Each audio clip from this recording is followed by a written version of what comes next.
Welcome to True Drew Podcast, your source for all things Nancy Drew. I'm your host, Avery, and on this podcast, we'll discuss everything from the Nancy Drew books, to computer games, to movie adaptations, and TV shows. Nothing is off the table. So if you're a True Drew, you'll definitely want to tune in for this podcast. All right. Hello and welcome back to another episode of True Drew Podcast. I hope you guys are having a great day wherever you're at. It's actually Saturday as I'm recording this. I know these come out on Thursdays, but I record the episodes whenever I have like a free moment. And it's been a great day. I've actually gotten to get some errands done. I got to get coffee at one of my favorite local coffee spots. I went to a used bookstore, and it's kind of funny, and I talked about this on Instagram a few weeks ago now, but I had such a surreal moment at that bookstore. So I was standing in the mystery section right around the Nancy Drew books. That's almost always where you'll find me at any given time. Like if I'm not there, I'm looking at the travel section, but there was this other girl looking at the Nancy Drew books, and she had quite a big stack in her hands, and she was talking to her friend about how much she loves the books, and I was trying not to creep. I was just really excited. I was like, oh, someone else who loves Nancy Drew, but I kept my cool, and I don't know, I'm a shy person. I know, who knew? Like, I fit the bookworm archetype very well, and I talk to myself. I mean, that's all podcasting really is talking to yourself and to you all out there, but still, I was really not sure how to start the conversation, so anyways,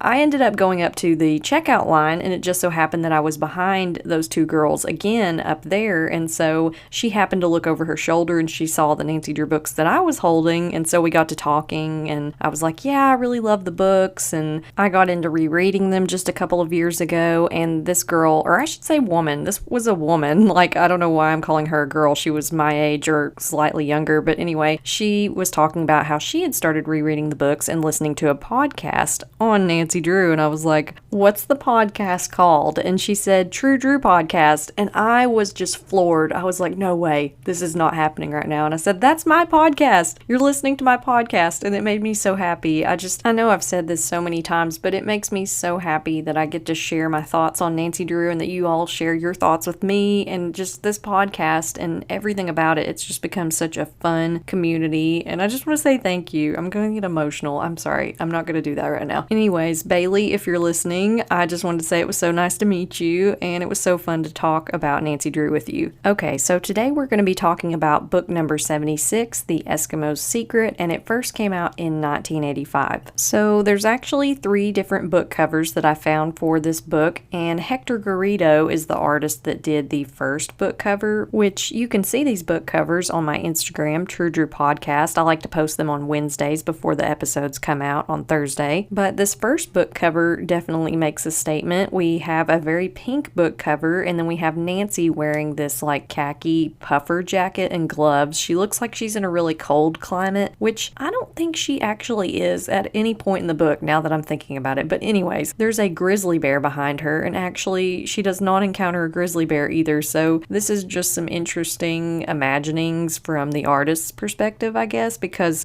there's some grizzly bears in this book, but Nancy doesn't personally encounter them. Also, we need to talk about the fact that this grizzly bear has seen some things. Like, it has razor sharp fangs, but the eyes are what get me. They're just huge. They look super scary. Or like the bear is scared of something, but it looks very funny. Now, there is actually a tagline on this book cover, and it says, "Can Nancy rescue her kidnapped father from the clutches of desperate thieves?" Also, spoiler alert, Carson Drew gets kidnapped in this one. Now, the second book cover shows Nancy, and I believe that's supposed to be Ben, another character in the book, and they're getting out of like a little dinghy, a little boat on this island, and we can see lightning and a lighthouse in the background, and the tagline for this one says, "Nancy undertakes a desperate search for her kidnapped father." And the third and final book cover edition for The Eskimo's Secret shows Nancy in the foreground on the phone. She's got dark red hair and bangs. This is a UK edition, and I guess that's supposed to be Carson tied up to a chair behind her. It's kind of a creepy looking cover, and also, I don't know, I've not ever really pictured Carson, and I can't really get a clear read on him because it's his side profile, but he's dressed really nice, I'll give him that. He was probably on his way to a meeting when he got kidnapped. Now, when it comes to a funny cover spoof for this book, I apparently couldn't think of one. I didn't want to pull out all the bear puns and have you all bear with me, but I just wrote "rawr" in parentheses. I don't know. I was really tired, guys. I'm a failure. I'm sorry. But for the last book cover edition, the UK version, it's comical because Nancy's on the phone and then Carson is tied up to this chair in the background. So I feel like Carson would be saying, Nancy dear, I'm a little bit tied up at the moment. Can you answer the phone for me? So as far as giving these book covers a rating, I would give the first cover a 3 and I would give the other two just a 2 magnifying glass rating. I like the first cover the best, even though that bear looks like it's seen some things. Now on to some of the characters that we see in the Eskimo's Secret. So first up we have Helen Haggler, who is the owner of Haggler Imports, Alanna Steele, who is a friend of Nancy's, Clement Steele, who is her uncle, Miss Dentley, who is their housekeeper, Todd Harper, who is Alanna's boyfriend, Ben Quingog, I'm gonna say his name wrong, unfortunately, because it's really hard to pronounce, but he's a descendant of the artist of the Tundra piece, Franklin Cole,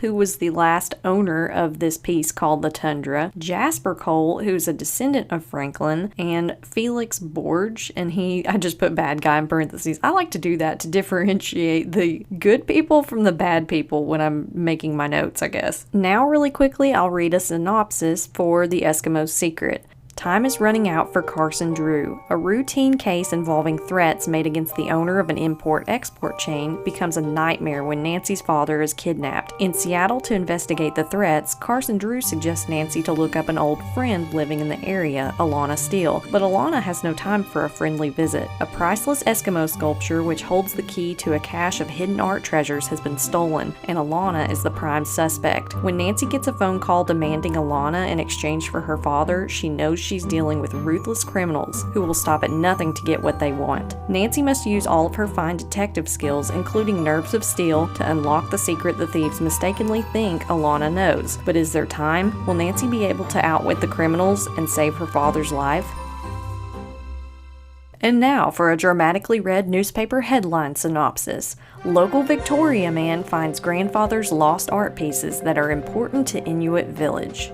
And now let's go ahead and jump into the direct quotes and notes that I took down for The Eskimo's Secret. So the first thing that I wrote down in my notes is, okay, so Nancy got kidnapped in the last book that we read, and now it's Carson's turn. And don't get me wrong, I love a good kidnapping. Like, it's a great plot device in books, if we're talking about books. But it's so funny to me how, I don't know, like, I like when Ned got kidnapped in the Glowing Eye mystery, and then I think he got kidnapped in another book. But anyways, it's always so fun to me when Nancy has to help whoever it is that's kidnapped. I mean, Nancy had to help Bess when she was kidnapped in the Broken Anchor mystery. I don't know, it just ups the ante for the mystery, I think. Now, the next thing that I wrote down, if this resonates with you, cool. If not, carry on. But the name Alanna Steele sounded like so familiar to me, and I was like, where have I heard that name? That sounds like I've heard it before. And then there was the mentioning of Seattle on the back of the book, and I was like, wait a minute. Isn't that the female character in 50 Shades of Grey? Pretty sure her name is Anna Steele, and she lives in Seattle, so I was like, okay, that's weird. That's kind of funny because, I mean, this book obviously came out years before that, but I was like, why is that name sounding so familiar to me? Anyways, so as I said just now, and in the synopsis, Nancy and Carson are in Seattle investigating an import-export business for a woman named Helen Haggler, who owns this place called Haggler Imports. And again, like, the names of these people, it's like they tried really, really hard when writing the books to write these names for the characters that makes you think of what they do, and it's like, oh, she sells things like in the country, out of the country, imports and exports, so she probably haggles on a fairly regular basis, so we're gonna call her Helen Haggler. I just think that's so funny. But anyways, there's these two companies, CB Inc. and Investors Inc., and they've offered to buy her art import business, but she said no, and she's had bad luck ever since. So Nancy and Carson also can't dig up anything real on either of these companies, so Carson thinks they're fronts. And the closest clue he's found are the names R.K. Smith and D.W. Jones. So Carson says Nancy should meet up with her friend Alanna because she lives nearby to Seattle, where they're going to be anyway. And Alanna used to live in River Heights, but she moved to Victoria, British Columbia after a car wreck left her parents gone and herself orphaned. And the book says that Nancy is reluctant. She wants to help Miss Haggler, but Carson says she should go have some fun and hang out with Alanna. And it's revealed at this point that a client of Helen Haggler's accused her of fraud over a jade carving forged by an unscrupulous dealer. And this reminded me a lot of the game Secret secret of the Scarlet Hand. I hope it wasn't Pakal's. So next, Nancy goes to phone Alanna and says something about them getting together, and at first, Alanna is excited about seeing Nancy, but then she acts strange and hangs up. So Nancy calls her back, and there's no answer. And finally, after calling repeatedly over several hours, she talks to the housekeeper, who gets her the number for Clement Steele, Alanna's uncle, who owns this art shop, this gallery. But he says he doesn't know where Alanna is, but she's been acting strange, and he's really worried about her. And Nancy gets the feeling that more is going on than she's being told. So Nancy, while she's hanging around the hotel, sees a news bulletin come on saying there's been a robbery at the Steele Art Gallery that Clement Steele owns. And an Eskimo art piece called the Tundra, which is ancient and made completely of ivory, has been stolen on the very night that it was supposed to make its debut. And Nancy sees reporters clamoring to talk to Alanna's uncle, and then Alanna herself calls Nancy and begs her to come to Victoria to help. But before Nancy can really get any information from Alanna, the line gets disconnected. So next, Carson comes back up to their hotel room, and he says he'll call a friend of his name is Jeff Carrington, who works for the Victoria Police. And after they hang up, Carson says it doesn't look good. The police think it was an inside job. So directly after this, Mr. Steele calls Nancy, and they talk briefly, but he hangs up after he confirms with Nancy that Alanna hasn't been home or to the gallery. And Nancy's getting really frustrated at this point because Alanna's call got disconnected, Clement Steele hung up on her. It's just probably really annoying to have that happen twice in one day. So after this, Carson receives another call from Helen Haggler saying she wants him to stop investigating. And so he's kind of baffled by this because he's like, she really wanted my help. This is strange. And he thinks that she's being threatened and says he's going to go to her home tomorrow to investigate and talk to her in person. And directly after this, the book says Nancy does not feel good about this. She's getting a bad vibe from this whole situation. So Carson ends up leaving for the Haggler estate the next morning, and then Nancy calls Alanna's mansion again, and the housekeeper says she left the day before around luncheon, and then the call gets disconnected again. So Nancy's really frustrated, so she decides to drive to the mansion herself, and the housekeeper basically tells her the same story as she did over the phone. She says Alanna's not here, and she shuts the door in her face, but Nancy thinks she's lying, which honestly, I might think that too. I mean, maybe somebody took the phone out of Alanna's hand and hung up, and I mean, stranger things have happened in the Nancy Drew books. So Nancy follows the sound of a lawnmower on the property, and she goes up to the person that's mowing the yard, and she asks the gardener if he knows where Alanna is. And he says all he knows is she left yesterday and he hasn't seen her since. And he says maybe her boyfriend Todd Harper might know where she is. And according to the gardener, Todd Harper works at the gallery with Alanna. So after this, Nancy goes to the Steele Art Gallery, and a guard lets her in but says she better not be a reporter. And Nancy goes to Clement Steele's office, and she's about to knock when she overhears an argument between Alanna's uncle Clement and her boyfriend Todd. So Clement says he thinks Todd knows where Alanna is, and Todd says he doesn't, and then they both basically accuse each other of stealing the art piece, the Tundra. And then Clement fires Todd and tells him to get out. That's awkward. So then Nancy is caught eavesdropping because the door flings open, and at first Clement is mad at her, but then he becomes friendly when he realizes who she is and that she knows Alanna. So Todd walks off mad, and Nancy and Clement talk. You know, now that I think about it, Nancy Drew encourages this diverse reaction, and a lot of people, like friends, they're happy to see her. Villains, they're really aggravated with her. So Alanna's uncle Clement says he doesn't know where Alanna is, but he has misled reporters because he doesn't want Alanna to be perceived as guilty because she just happened to disappear at the same time as this famous art piece. I mean,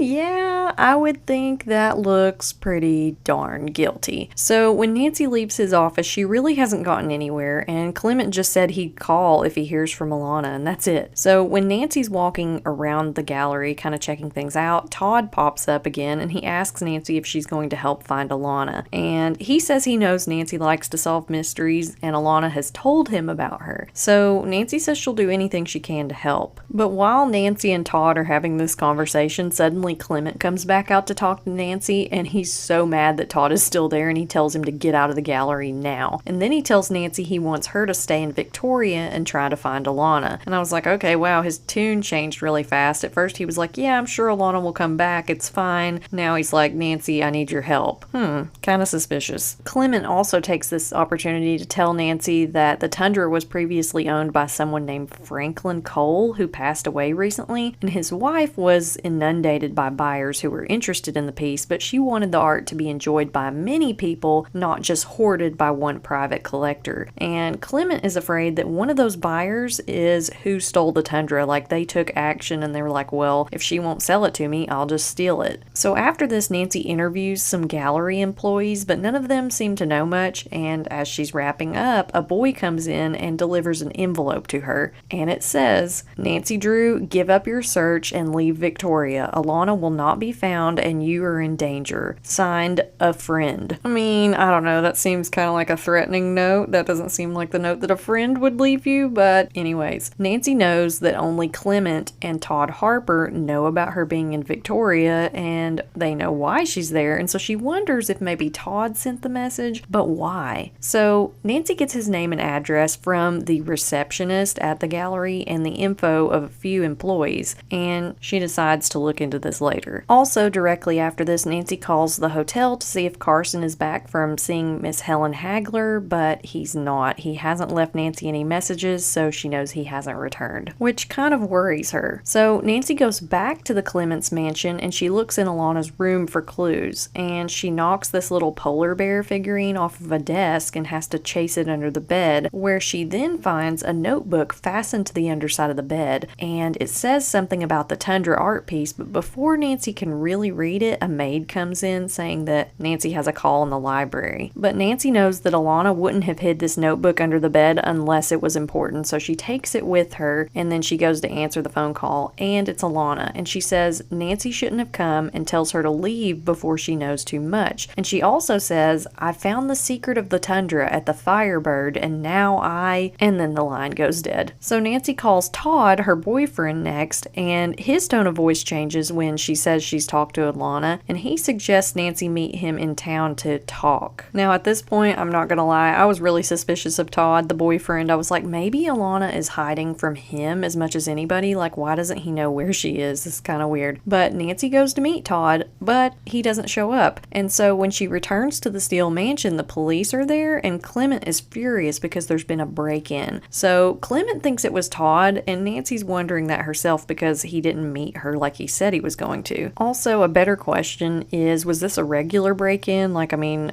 probably mansions get targeted every day, but was there something specific that the thieves were looking for? Maybe Alanna's journal? And Nancy also comes to this conclusion. She thinks that whoever it was, they were after the journal she found, but luckily she took it with her in her purse, so it's safe. Now suddenly the phone rings at this point and everyone gets a shock. The break-in couldn't have been Todd because apparently he's in the hospital and he was hit by a hit-and-run driver while leaving his apartment. And witnesses said it was no accident. The car seemed to be chasing him down. So Nancy thinks he wanted to meet in person to talk because he suspected his telephone was being tapped. And maybe the same person that's threatening Alanna has been threatening him. So after this, Nancy calls the Seattle hotel where she and Carson were staying. Nancy makes a lot of phone calls in this book. And Carson did leave Nancy a message this time, a phone number for a Victoria hotel where he is now staying, which Nancy thinks is kind of odd because her dad would have normally called her at the Steeles to tell her all of this. But when Nancy calls the hotel in Victoria, they say a reservation has been made for Carson and Nancy, but he hasn't checked in yet. So when Nancy hangs up from this phone call, Mr. Steele seems unsurprised that Nancy is no longer going to be staying in the mansion, and he asks if Carson can represent him and if he and Nancy can join him later for dinner. So Nancy says she can't speak for her father. He may have other appointments and she'll have to let him know, and she can't really take on the job for Carson, so she's like, we'll get back to you. But the book says she can't wait to leave the house. There's just this weird feeling in the mansion. She feels like Clement isn't telling her everything, and it's just kind of a strange vibe. Now, it's at this point that Nancy remembers the last time she spoke to Alanna on the phone, the maid had said a man was on the phone, specifically, not Alanna. So when Nancy went to answer the phone in the library, the maid said, oh, there's a man on the phone for you. But when Nancy Nancy answered it was Alanna, which makes her think that Alanna is being held somewhere and she's not alone, like maybe somebody's kidnapped her and they just allowed her to call Nancy briefly. Very, very creepy. But when Nancy asks her uncle, Clement, about this, Clement is skittish. This guy, okay, he's giving me whiplash. At first he's like, no, I don't want your help. Then he's like, yes, please help me find Alanna. And then he's like, oh, well, Alanna will probably come back on her own. And then he acts all sketchy when Nancy says, could she have been kidnapped? And just, I don't know. Does this guy want his niece to be found or no? Now, after this, Nancy goes to the hotel that Carson booked a room for them in Victoria, and he still hasn't checked in. Very concerning. And when she calls Miss Haggler, she hasn't seen Carson all day, meaning he never made it to her house, and he was probably intercepted along the way. Ugh, this makes me so sad and makes me worried for Carson. Like, was it not enough that he got kidnapped in the elusive heiress and then in the hidden staircase? Like, Carson has been kidnapped so many times. Give the guy a break. So Nancy stays in the hotel room and she waits around. She hopes that someone will call her, whether it's Carson or Alanna, just somebody. She wants an update. And so she receives a call from an anonymous man who says he has Carson. And he says if Nancy wants to see him again, she'll find Alanna for them. So there's a couple scary things about this. One, somebody has Carson and they're bartering with Nancy. They want her to exchange someone else's life for Carson's. And then also just the word them. Like, how many them are there? Like, are there 2 of these guys? 4? Like, is this a big organization that has kidnapped Carson? We don't know. So the man then plays a recording of Carson for Nancy, and the recording says, Nancy, I'm all right. I'm being held at a place and I'll be taken care of as long as you don't try to contact the authorities or anyone else. Don't try to find me, just do as they tell you. And then when the recording stops, the man comes back on the line and he warns Nancy once more not to tell the police, to find Alanna, and then the phone goes dead. So Nancy next turns to Alanna's journal for clues. She's like, maybe there's something in this journal because it was so important that someone thought they should steal it. So she notices several aspects of the tundra art piece have been detailed in the journal, and some have stars next to them as if they're more important than others. So Alanna says they seem familiar to her, but she can't place them. She writes this down in parts of the journal, and she also has notes on the legend behind the tundra piece. And Alanna thinks that the tundra is the key to the missing ivory pieces from Seal Bay, this small Eskimo community known for their ivory carvers. And the people in this community, they never sold their art because it was part of their heritage. Even when they were starving, they wanted to hold on to that piece of themselves. So Franklin Cole, who was an art collector who originally had the tundra in his possession, pressured them into selling it. And according to accounts, I'm going to say this name wrong, Quingop, I believe is his name, one of the carvers took the art into the wilderness and he hid it. And every piece was hidden except the tundra. And the townspeople eventually sold it out of desperation. They were starving. And then Quingop, I cannot say that name, cursed them. So after looking through Alanna's journal, Nancy goes to visit Todd at the hospital, but he isn't helpful and he insists that the car hitting him was just an accident. He says, oh, it's fine, I'm okay. It's like, dude, you're in a hospital, you're laying in a hospital bed. That's not really okay. But he does say that he thinks someone could be after Alanna's notebook, but doesn't know why. So Nancy asks him about Firebird. That was one of the words that Alanna last said on the phone call that she and Nancy had before they were disconnected. And Todd seems surprised that Nancy knows about that. And he says it's a rundown lodge that Alanna liked to go to. And he then warns Nancy off the case, saying she could end up in the hospital next.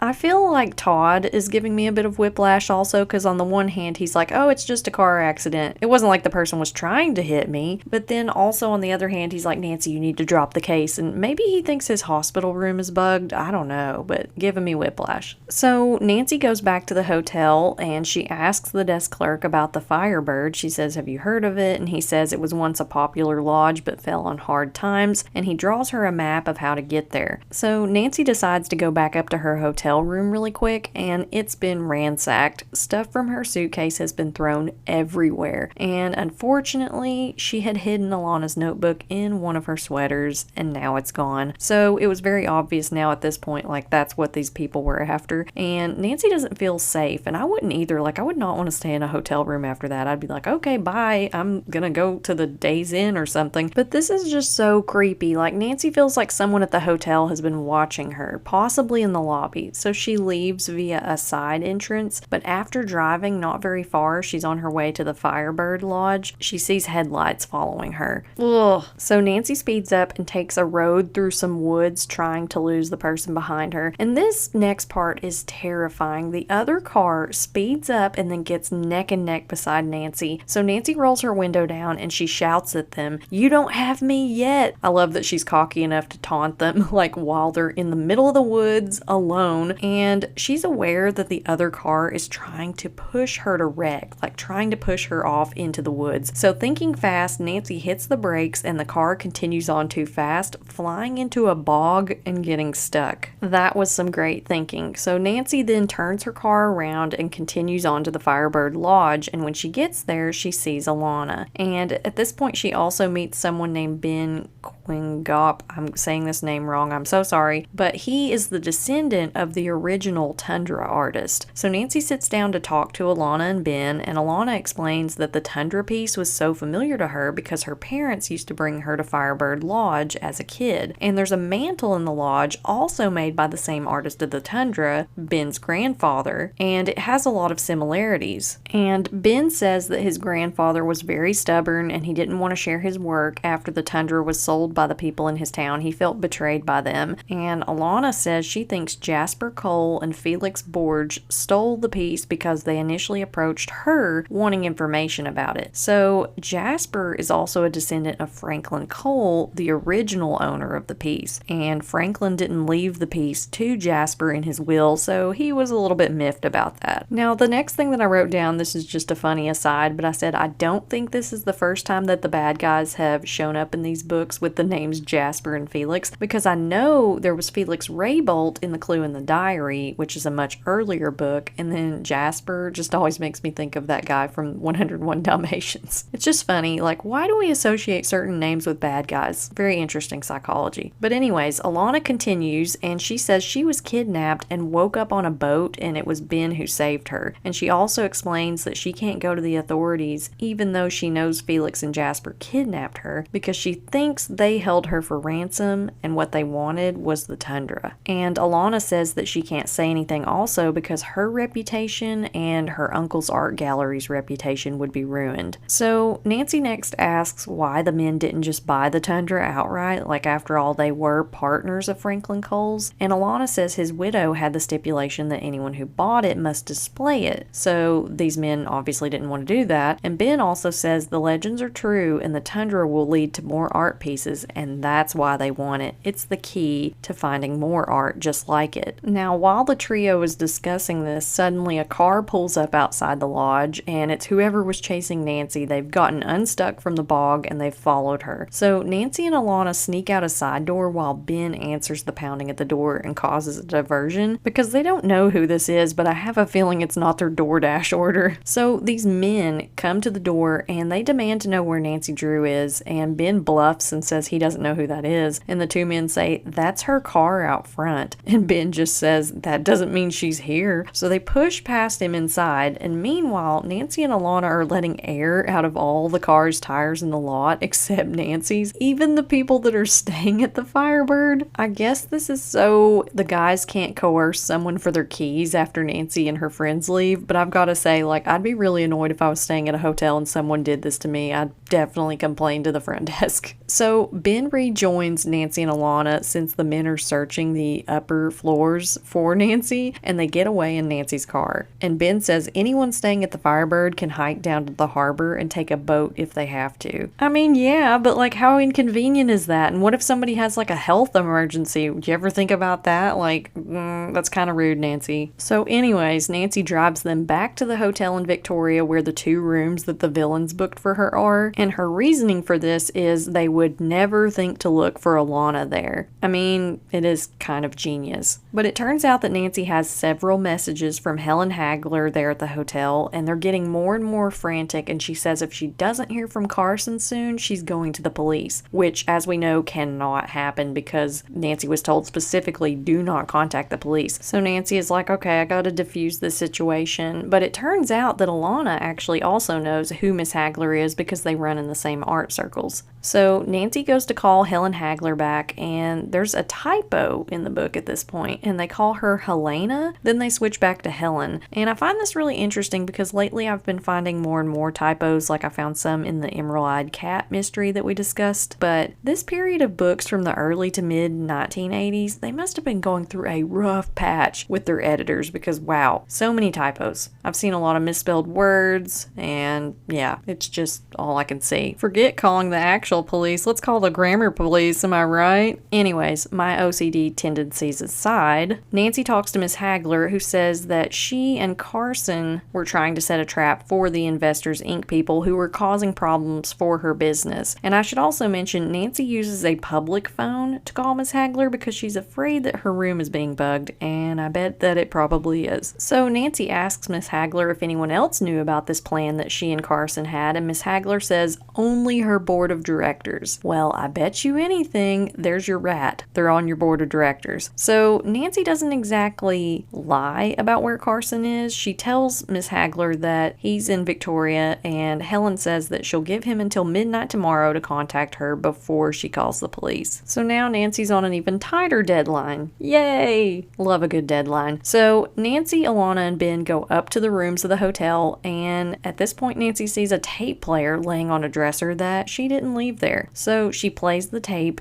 and it's her dad. And he tells her he's reasoned with his captors and they don't want the police's attention, but Carson has told them that he's been working on several cases with clients and they're going to worry because he's missed their appointments. So he rattles off a list of clients for Nancy to call, and she shakes her head when the recording stops because Carson was only working on the Haggler case. So the message is a code for Nancy. I love the Drew duo. Like, they are such an unstoppable team. Like, I love that Carson knows that the way to get Nancy to help him and figure out where he is to just give her this coded message. Like, that is so cool. So Nancy pulls a notebook out and she goes to work on deciphering the code, but she gets a phone call in the middle of it, and it's the same threatening caller as before. And they tell Nancy that it took forever for her to get back to the room, and she sarcastically says, "You told me to find Alanna, and I can't do that by sitting around a hotel room." And these guys say that they know someone was with her, and Nancy says it was just Ben, and she lies about knowing where Alanna is and says they need to back off because they're the ones scaring Alanna off and making it harder for Nancy to find her. So they reluctantly agree. They're like, okay, we'll stop threatening you and chasing you in cars in the middle of the woods, and they back off a little bit, and they say Nancy's time, though, is running out. So Nancy works on the code the next morning, and she notices that Carson has left clues and references to past cases, and Ned's name is on the list next to the Merritt case, and Nancy thinks this is a clue regarding an island since Ned's parents, it's revealed in the revised text of the moss-covered mansion, own a home there. So is Carson being held on an island? There's also a mention of the Defoe case and a missing horse, Polka Dot, from the Broken Anchor, but the Polka Dot was a boat, not a horse in that mystery. So Carson also mentioned a spotlight in this code, so Nancy wonders if he's in a lighthouse maybe. And through some other clues, Nancy thinks that 3 to 4 men could be guarding him, and when Helen Haggler is mentioned, Carson said, "Instincts correct, case closed." So maybe he's made a break in that case. And Carson also mentions in the code G. Reed in Cheyenne, Wyoming, and says something about 4 can be hard to handle and suggests you seek a newer vehicle. So Cheyenne, Wyoming was where Nancy was in the elusive heiress mystery when she was in a runaway stagecoach. So Nancy turns to Ben and asks if there are any islands with lighthouses nearby while they eat their room service breakfast, and he says none he knows of. So Nancy asks if there are any islands that would have something to do with a parade or rodeo or horses, and he says, oh yeah, there's this island called Coachman Island, and a crazy millionaire apparently lived there for a while in a house with a tower that looked like a lighthouse. So Nancy says that may be where my father's being held. And then she says she has some fake phone calls to make to the fake clients in his coded message and suggests that Alanna and Ben go do something during the day because she's afraid that the bad guys may break into the room again and find Alanna. And Nancy's really keeping up the ruse here because she wants them to think, oh, these clients are actually real, right? She doesn't want them to suspect that maybe Carson was giving her a code to decipher. Also, these bad guys have broken into Nancy's room twice. I'm sure they're going to do it again. So this is good thinking. So Alanna and Ben ask how they can stay in touch with Nancy since the room phone is most likely bugged, and she gives them the phone number of the public phone phone that she used last night and says she'll be there at noon and 5 o'clock if they need to call. Oh, the days before cell phones. So after they leave, Nancy stares at her notes and she wonders why her father was kidnapped before she agreed to help Alanna and thinks her case and Miss Haggler's are most likely connected. And I mean, I thought this was pretty much a done deal and assumed because Nancy and Carson's cases are always connected, but Carson had warned Nancy not to tell one about the other in his message and had also said to handle the ACBs of his clients. So Nancy thinks he didn't misspeak, and CB must stand for Cole and Borge, Felix and Jasper, the bad guys. So after this, Nancy calls Miss Haggler back and she tells her just enough to get her to stop worrying, and she says Cole and Borge are involved and may seem to think if they can unlock the secrets of the tundra and find more indigenous art,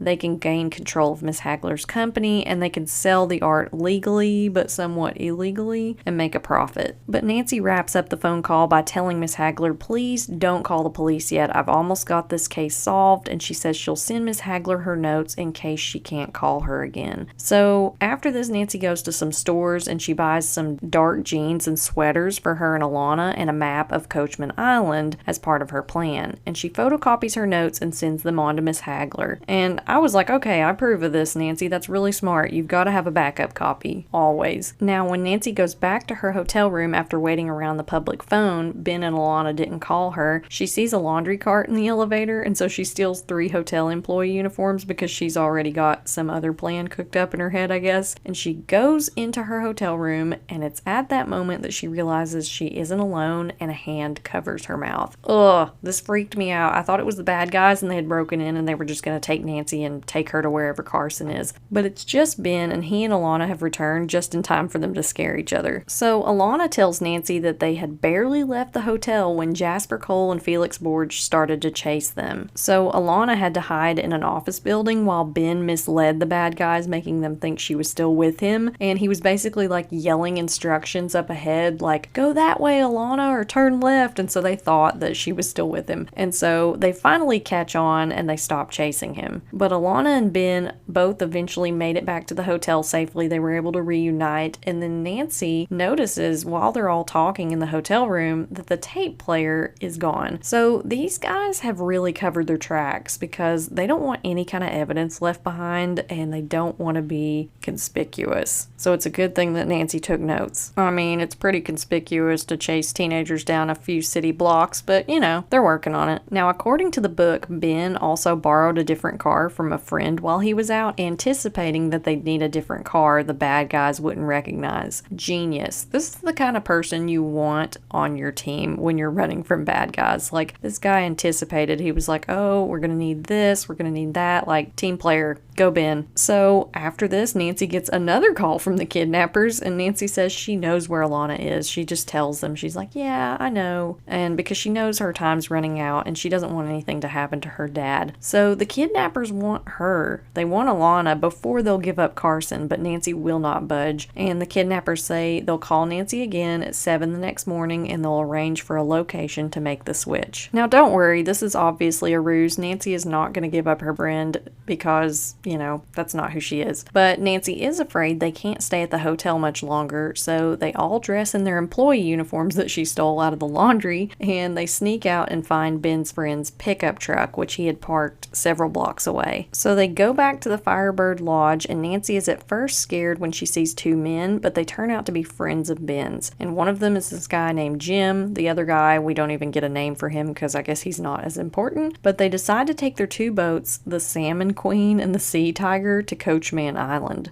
That sounds like the name of a brand of tuna. But anyway, the Sea Tiger will pretend to have mechanical problems to distract any watchmen on the island, while Ben will steer the Salmon Queen closer to the island without the lights on so they can get on the island. So Nancy, Alanna, and Ben creep onto the island and they overhear Felix and a guard whose name is Bascombe talking. And he tells the guard to go down to the shore and watch that boat. So they've noticed the boat out in the harbor. And the watchman goes and does that, and Ben says he'll take care of the guard while Nancy and Alanna sneak into the house. So they creep up onto the porch, and Nancy opens the door to the house, but the wind yanks it out of her hand, slamming it into the wall. So now they're just like, oops, We just alerted everybody that we're here. So Nancy and Alanna sneak inside and hide, and Jasper and Felix come downstairs to investigate. And not seeing anything, Jasper goes back to guard Carson, and Felix returns up to the tower to watch from up there. So Nancy sneaks and gets a kitchen knife to help untie Carson when they find him, and Alanna goes to slam the door again as another distraction. So Nancy finds Carson and goes to untie him while Jasper's out of the room, and when he comes back, Carson karate chops him and ties him up. And then when Ben returns up to the house and joins them, he says he tied up the guard down at the men's boat. Now, obviously this made a lot of commotion, so Felix, the guy who was up in the tower, comes down, and Alanna stands at the base of the steps to draw his attention. So he's shocked to see her there, and then he just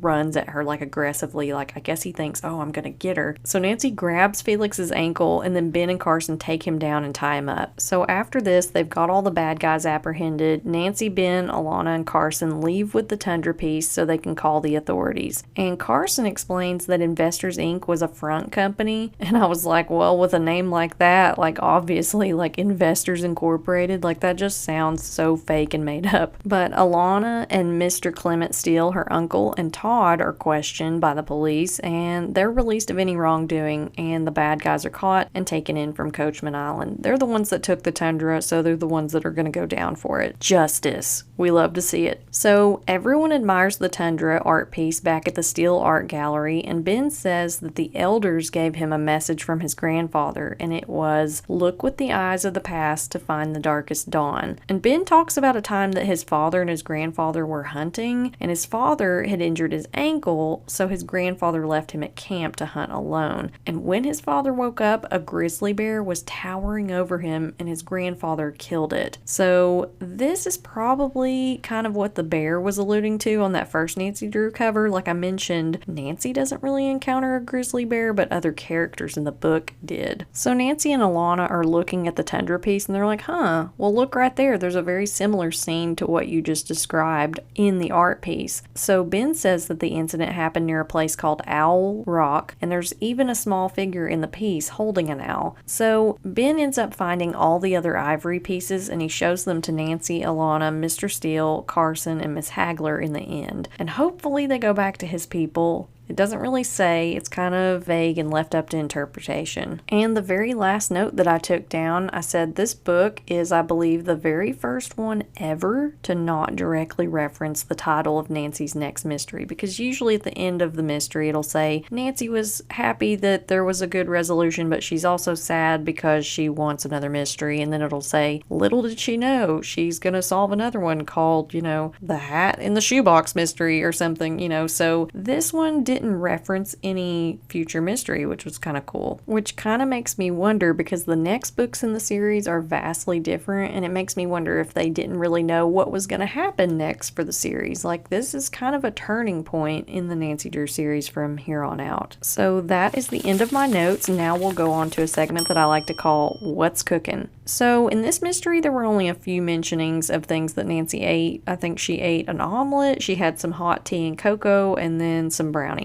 Now onto a segment that I like to call Add That to Your Resume.